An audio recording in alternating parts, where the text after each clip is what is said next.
So what is the impact of Android on Safaricom? How does iDeals play it out for you? And what do you think the impact is going to be in the future?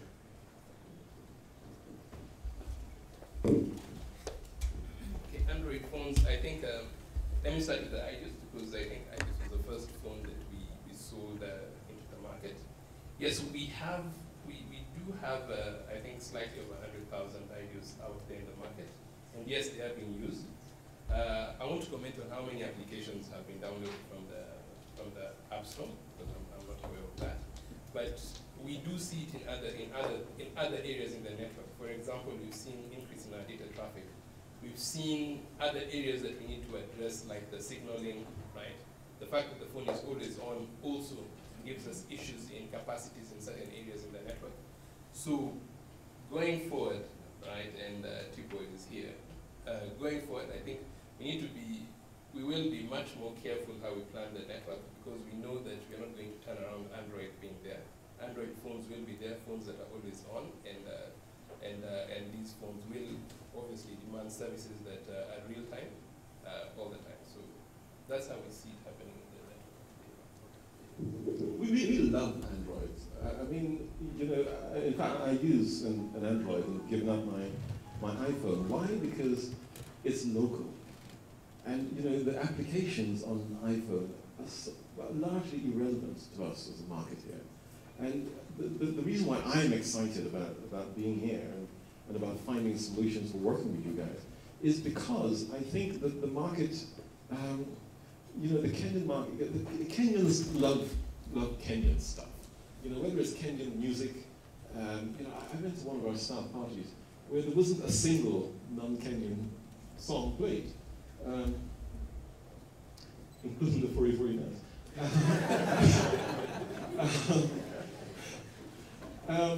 And this is why, you know, Android for me, and when we first launched the ideas,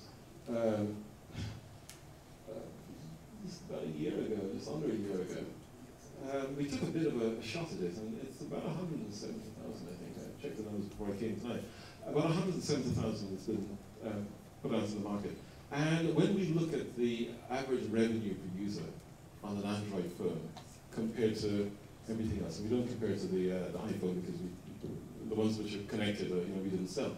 You know, it's like order of magnitude is massive, and so absolutely we want to support it. And you know, we are going to be heading out towards to China again just to see if we can replicate the ideas, because it's been out for a little while. But we need to replicate, we need to keep driving the cost of smartphones. And our focus now is much more around smartphones, and you're not going to see us subsidizing or indeed pushing too hard some of the simple voice and text phones, because you know, again, if you look at the average revenue per user, it's next to nothing. And you know, I was furious with my team when I caught them subsidizing the VF150. Do you even know what a VF150 is? A black and white phone. So our focus now, from now onwards, is going to be very much around smartphones, because the more we can get into, and smartphones, not just, because we used to sit back on our laurels and say, hey, you know, we've got 4.5 million data-enabled phone, we used to say, data-enabled phone. Well, what are you going to do with a data-enabled phone? Because we counted GPRS. And so when we stopped and took stock a few months ago, actually for the half-year results, and we said, well, you know, we've only got 1 million, just under 1 million 3G phones. And not all those 3G phones were smartphones either. So for us, pushing smartphones and pushing, you know, we can be agnostic, but we're going to be pushing Android because it gives you guys, you know, something that we can work on to make it relevant for this market.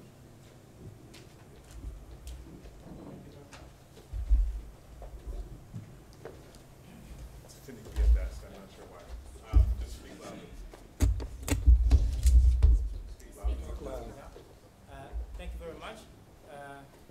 My name is Chris. I'm an iHub Green member, a manager at CrowdPesa, which is a tool that enables to find nearest M-Pesa agents.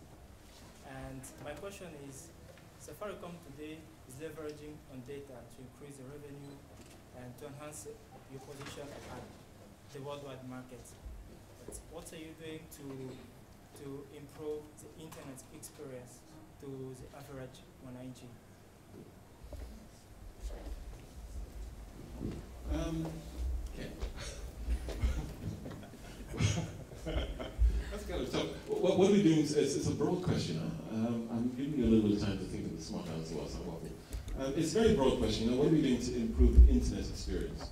Half of our network today is not really internet ready, and it's 2G, GPRS.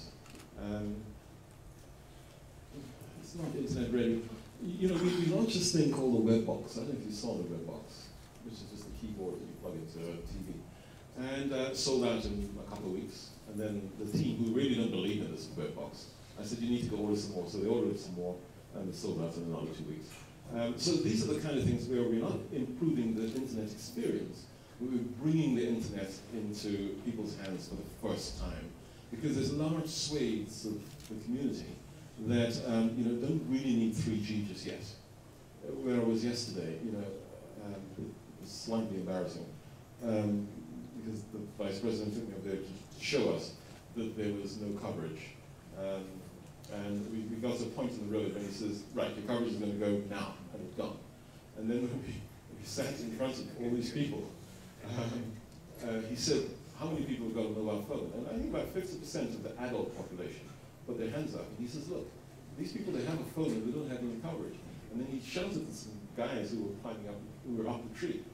And the guy said the only place they can get internet, they can get mobile coverage is on the tree. And so we sent Tiwa up the tree to see if we can get it. And so, we still have some way to go to get people the very basics. And the very basics is Edge and is GPRS, because they're not going to generate as much revenue.